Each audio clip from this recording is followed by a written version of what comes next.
Keith Shillan with Sherdog.com. We're here live at the TD Garden in Boston, Massachusetts. Just finished up UFC on ESPN, almost said Fox. UFC on ESPN 6, headlined by Dominic Reyes versus Chris Weidman. I'm here with Joe McDonagh of CageSide Press and MMA News, right? Yeah, my MMA News. Man, what a crazy card. We had pretty much everything in this card. Yeah, absolutely. So let's start with from the top. Dominic Reyes, Chris Weidman. I kind of got, a lot of people talked about it. The Volkan Oezdemir fight with Dominic Reyes didn't look that great. It was close. A lot of people thought he lost that fight, and a lot of people started doubting him. Oh yeah. I don't think there's any doubt now, because people start saying, "Oh, he didn't beat anybody, he wasn't that good." He kind of beat guys, B-level guys. Now he just absolutely starched Chris Weidman. Absolutely, and I think that a lot of people had the hype train going for Dominic Reyes, and then after that Oezdemir fight, they jumped off that quickly. There was just one fight. He's nothing, and I think that this jumped it right back up. I mean, how else do you prove that you deserve a title shot? I think he's 6-0 in the UFC now. He's got 4 stoppages. That's not counting that stoppage against Ovince Pereira that he got saved by the bell. Really should have 5 stoppages. This guy's as exciting as they come. I asked him at the press conference, the post-press conference, I said, was this your moment where you become a superstar? He's up here, he's got the sunglasses, he's looking like, we all joke, he said, looking like a schmo.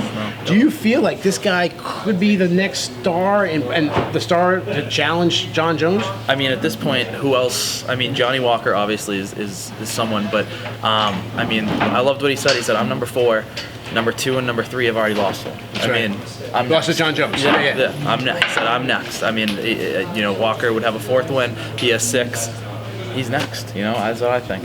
I think unless there's a flashy Johnny Walker KO at 244, then I think that you have to give it to Dominic Reyes. Yeah, real quick, I think obviously you just mentioned he's higher ranked. He has more wins in the UFC, stoppages, and now he just beat a former champion, a legend. That really gets him over the casual fans. Yeah. You compare that to Johnny Walker. He's fun, flashy, but even if he wins, he beats Corey Anderson. Not the guy that has the same name recognition. Even though he's probably a tougher opponent at this point in his career than Chris Weidman, he doesn't have that same name recognition. Yep. So, Dana was here, we asked him, everyone tried to get him to commit to Jon Jones. He wouldn't admit it, but that's got to be the fight. And I love that, like you said, Reyes looking like the schmo up there, got the glasses on saying, I know you asked him the question on Twitter, you got the haters saying you just beat, a guy that's lost 5 out of 6, and he said, let him hate. I love that. Let him hate.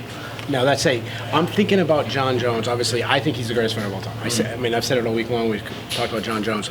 That said, we saw him against Thiago Santos. He didn't look his best. Nope. First time in his career, he actually lost on one of the judges' scorecards. And what do we think about Thiago Santos? It's always big power, but now you have Dominic Reyes, probably equally the power, and maybe even a little bit more speed. Obviously, this guy was an NCAA football player, played football at a high level, great athlete. Is he the biggest test Jon Jones has faced in a really long time? I would say so because, like you said, he's similar to Santos, but I think he's also more athletic, and I think he's got better cardio. I think that that's something that could give Jon Jones a problem. I think that's something that Jones has always had success with, is just that fact that he has that reach and just people are afraid to get in his range. And I think that Reyes could challenge that. Let's talk to the other side. Obviously, there's always the highs, there's also the lows. Chris Weidman right now, like we said, he was 5 out of 6. He made the move up to light heavyweight. He said it would probably help him with the damage he's taking, probably help him with the weight cut, but he's dealt with a lot of injuries, this and that. Could that improve him? And I don't know if it's been a lower moment than Chris Weidman coming to Boston. The crowd was on his side, and it was an early first-round knockout. What we asked Dana about should he retire? He's saying that Weidman doesn't want to retire. What could possibly be an option for Chris Weidman? I was bought in on him all week. I thought he sounded good. I thought he was believed in what he was talking. I thought he looked good. Physically, he looked great. He looked great, awesome. Yeah. And given the 5 of 6 he's lost, he's faced guys like Gil Romero and Dominic Reyes. He's facing some very tough competition, but 5 of 6 is 5 of 6. I think I don't know. It depends on what he wants to do. Does he think that light heavyweight's where he wants to stay, or does he go back down to middleweight? That's the big question. So Dana mentioned going back to middleweight. Do you agree that probably the best move? I think that I don't. I think that the whole reason for the light heavyweight move up was because it's so open.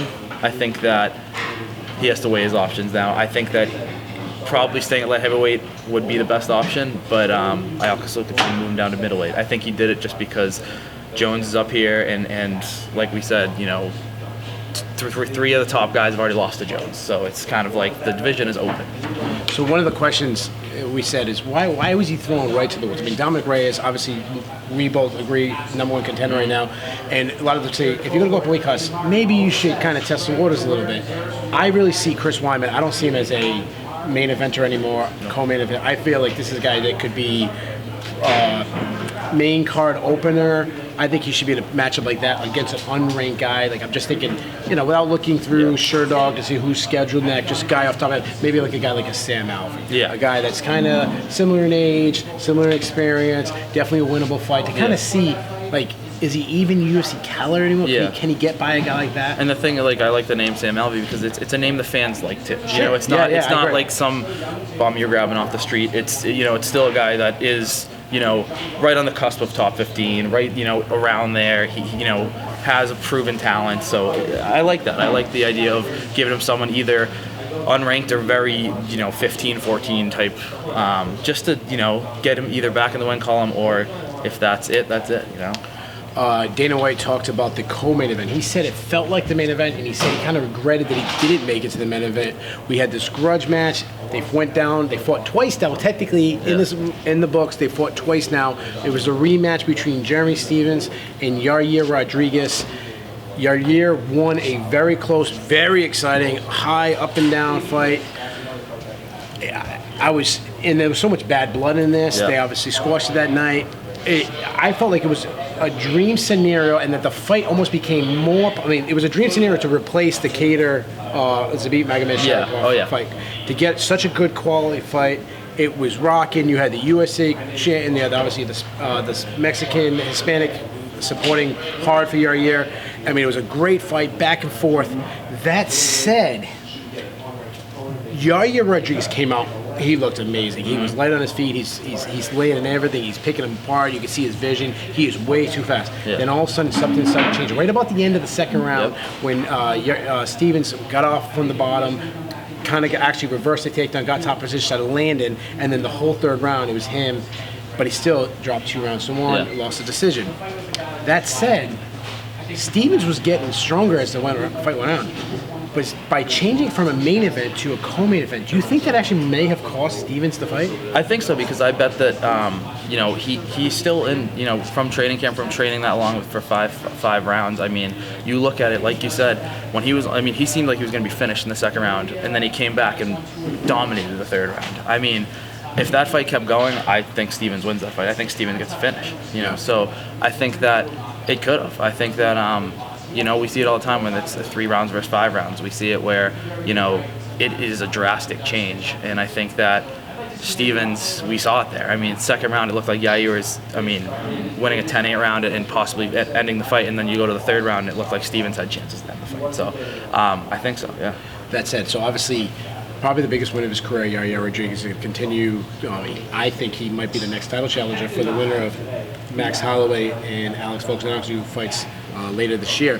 That said, did Yair show some openings? The fact that he got taken down by Stephens, who's never really been known for being a wrestler, and also that he got tired fairly. He made two rounds strong, but by third round it looked like he was sucking line. And it was a very high-paced fight. Yeah. So, and he obviously has all these flashy moves that's really going to drain his gas tank.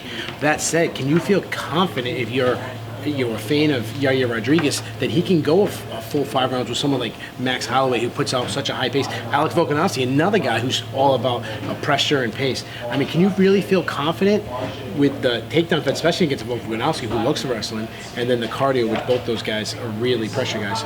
Can you feel confident? I say no, because I think that you look at that second round, I think not even just the cardio and getting tired, but also the fact that, he was relentless looking for the finish, and when he didn't get it, he didn't pace himself back to kind of save that energy. He was still going for it. he doesn't get that. That's a 5-round fight. He's tired. He's dead by round 4. He's dead tired, and Stevens looks for a finish. Sorry, Stevens is a guy who likes to throw big power shots where you can kind of see kind of fits perfectly Yarri's style. You get a guy like Max Holloway throwing it down the pipe, or Volkanovski who's going to be on the gas pedal, adding in the takedowns. If you're Yarri, obviously you're a fan. You're excited about this. He just be kind of a grudge match, exciting moment. The crowd, even though the crowd was on Stevens' side, the crowd was rocking it. Yep. We were back here in the press. We were rocking. It was an incredible fight. That said, going forward, I thought Rodriguez showed some holes, and it might be some problems. Obviously he's such a young fighter, and he can make huge improvements, but definitely hope. Now let's go to the big one. The one that's going to make all the headlines already. Greg Hardy versus Ben Sassoli. Greg Hardy was rewarded with the victory. I thought it was a very calculated, and we're going to get to the controversy in a second, very calculated victory where he moved. He saw that he was too quick for the guy, used his speed versus Sassoli's power. Sassoli's a very experienced striker, and we saw a lot of improvements, I thought, in the footwork and definitely the inside. We saw a lot of kicks from Hardy, which is something we haven't really seen. So there was a lot of positives, but then there was that major moment and Dana White was here. He came hard at the commission. He came hard at Hardy. He came hard on American Top, one of the best teams. He specifically mentioned Dean Thomas, a guy who's been around. He's a veteran of the sport. He's been fighting forever and coaching forever. What happened, if you didn't watch it, in between the second and third round, Greg Hardy used an inhaler they used for asthma. He said it was a sport. What was the exact word? Exercise-induced asthma. Yes, exercise-induced. He said it was improved by the commission, that there was some kind of discussion. They said the UFC has it on tape. We were back here, so we couldn't really see. We didn't even know about it. Didn't know till Twitter looking through, I remember, I think it was...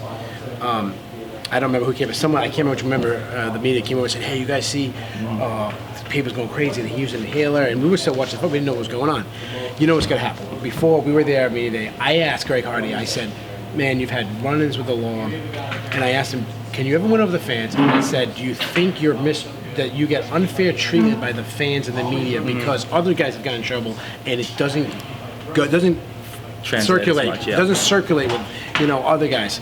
And he basically said, this has got to be a nightmare for Greg. Because besides all that stuff, now you got to get it, that he's a cheater. Yep. And it's, I felt like he had a very calculated performance, and now you got to hear this. Could this be a worse situation? And this is the one that's going to make the headlines on ESPN, and this. It'll be all over SportsCenter and everything. The big thing about the end of that fight, like you said, a calculated performance, and one where it's not ending in a first-round knockout. First off, it's the first time he's gone to the third round. It's the first time he's had a 3-round fight. And I remember at the end of the fight, Sassoli is losing the fight, and there's 30 seconds left, and he's giving him all right, let's go, let's throw the haymakers and see if we can knock each other out. And Hardy looks at him and goes and starts backing up. And I thought, yes, the fan in me wants to see you both just slug it out for the last 30 seconds, but the MMA side of me is like, that was genius. Because what's the point of that for you? You're winning the fight. I saw someone, I'm not going to call him out by name, but there was someone, very prominent member in the MMA community, and a guy I respect. He said he was fighting like a coward, and I totally disagree with that. I think it was sometimes, listen, when a team's ahead in the NFL, sometimes you're just supposed to run the ball. Yeah. It's not the most pleasing. Everyone wants to see the bombs. The fan in me, sure, I want to see them beat the crap out of it, but he did the smart thing. So how do you feel about the situation? So now let me. I'm really stuck on this. Yeah. I see Hardy's side. I understand. Dana's making it sound like he views it as a win. He's moving forward as a win. Yeah. I could see the argument say, nope, you should overturn it to a win. The commission allowed it. They were upfront on it. But then on the flip side, Ben Sassoli didn't get a chance to puff on an inhaler. Exactly. So I can see why it's a no contest. While it was obviously a blatant miscommunication, you still got to look at Ben Sassoli. What would have happened if Hardy didn't get that? Would he have gassed out one? Would he have been a little bit slower? And what if Sassoli, a guy who's known for his punching power, would he have landed him? Did he lose his moment? So it's such a weird situation. I feel for both guys. I know. As much as people hate Hardy, I actually feel for him. Yeah. So where do you stand? Yeah. So for those of you who don't know, Dana came out and said that a commissioner was in the octagon, that he said it was okay to use the inhaler. Obviously, that ended up not being the case. So it is kind of like that thing where it's like, if he's being told by someone that they view as the commissioner as in charge, that okay, you can do this. It makes you kind of feel for him, like you said, but at the same time, the fans aren't going to see it that way because it's Greg Hardy. You know, no matter what the situation is, and I mean, in a rightfully so in a way, because you know he has built this persona that you know people don't like, and so I mean I think that for him it is an awful situation. I think the good thing for him is that Dana is kind of like you said, viewing it as more of a miscommunication on like his team and the commissioner, and not really a him problem. So it sounds like he's, even though it's not going to be a win, it's going to be moved forward like a win, and maybe give him, you know, somewhat close to the top 15 and whatnot. But I mean, it's just a very odd situation. Crazy. Where, you know, a commissioner is telling you can use it, and then you get out and you're told, what are you doing? You know, so I didn't expect it in the slightest. I still don't know what to say about it. It's like no matter what this guy does, craziness is going to follow him. Exactly. Controversy is going to follow him. We don't have a lot of time to cover the prelims or the rest of the main kind of prelims, so let's just do some real quick fun things. All right. Let's look at like fighters like stock. Who's stocked? I'm going to give you mine first. All so right. you got the person that I thought the entire night that whose stock rose the most to me was Macy Barber. She was a big one. Yeah. She went against a tough test in Jillian Robertson, a girl that was been doing very well, a girl that we thought might was probably the big success, and Macy Barber blew the doors off of this girl. I mean, she teed up her, ran through her, unbelievable. This is a girl that has a lot of confidence, wants to go a long way in the UFC, wants to be a champion, wants to be the youngest champion, and she is getting that start point, and I feel like she has that chip on her shoulder that Conor had and Ron, all the ones who spoke these big things, Israel Adesanya, guys who spoke these things, they spoke them into existence, and now she's doing it. Yeah. I'm so impressed. Who do you think? I think I got to go with Boston Strong Rosa. I think that going into this fight, he's off a huge layoff. He was told by doctors he was never going to be able to fight again. He comes in tonight, obviously fighting another New England guy, a guy who's won, I think it's 11 of 14 via submission, a bunch of first round finishes, and then he goes and finishes him in the first round. I mean, I don't know how, and not to mention Bermudez came in overweight, just all this stuff that just was working against him, and for him to come out like that, and then the way he came out after saying I'm the baddest mother effer, and then this and that, it's just kind of, you could tell Dana loved it, and I think that he's going to get a, you know, top 10 guy, and you know, I think his stock really rose tonight. So let's flip that. Whose stock really fell? I'll let you go first this time. I'm gonna say Boston Salmon. I think that 0-2 now? Yeah, I think 0-2. You know, he's had a lot of hype behind him, rightfully so. He is he's young. I think he's 27. Just, you know, very great prospect. Obviously fighting another big prospect in Randy Costa. But to have a first round KO and, you know, now lost 2 in a row. Just, you know, I think people, and a second one, maybe Manny Bermudez. I think, you know, coming in overweight, you know, 3 times in a row now. You know, it's weird to say at 14-2 and 11 first round, I mean, not first round, but submission wins, to say that his stock fell from 1 loss, but I think so. Yeah, no, I agree with both those. Those are great choices, especially Boston Salmon, the guy, you're talking about a guy that's known, they came in known for his boxing, fell off. The other guy, I'm gonna go Deron Lynn. This is a guy who also missed weight, and this is a guy who's been compared to Daniel Cormier. I know the fight was very close. I mean, the whole room here was split. I know I made a decision split right down the middle. Who won that? That said, he missed weight. He lost a decision to a guy who's not ranked. This is a guy, like I said, he was compared to Daniel Cormier. Very high expectations. Yeah. His stock fell. We're really short on time. Real quick, just give me A, B, C, D. What do you give for the overall grade? I'm gonna say a B+. I think tonight was really good. I think you had a little bit of everything. I think you had, you know, I'm obviously a Boston guy, so I loved the local talent. I loved, you know, watching Randy Costa get his first UFC win. I loved watching Rosa come back, and so I mean, and then not to mention Lacoma and Maine just, you know, ending in these, you know, one's a vicious 3-round fight, one's a vicious first-round knockout. So, you know, I think B+. Yeah, I think that's a perfect grade. I'm gonna go right with you. I'm gonna go with a B+. Also, it has everything. Actually, the controversy makes it a little bit of fun. Yeah. So, guys, we got to get out of here. We're here live, Boston Gun. It's like 2 in the morning. They're gonna be kicking us out of here. So, make sure to go over to Sherdog.com for all your recaps, play-by-plays. If you missed anything, Fight Finder, we got it all there. And Joe, make sure you guys follow Joe. Follow all his writings over at CageSide Press and Miami News. Joe, thanks so much. Yeah, absolutely. Pleasure.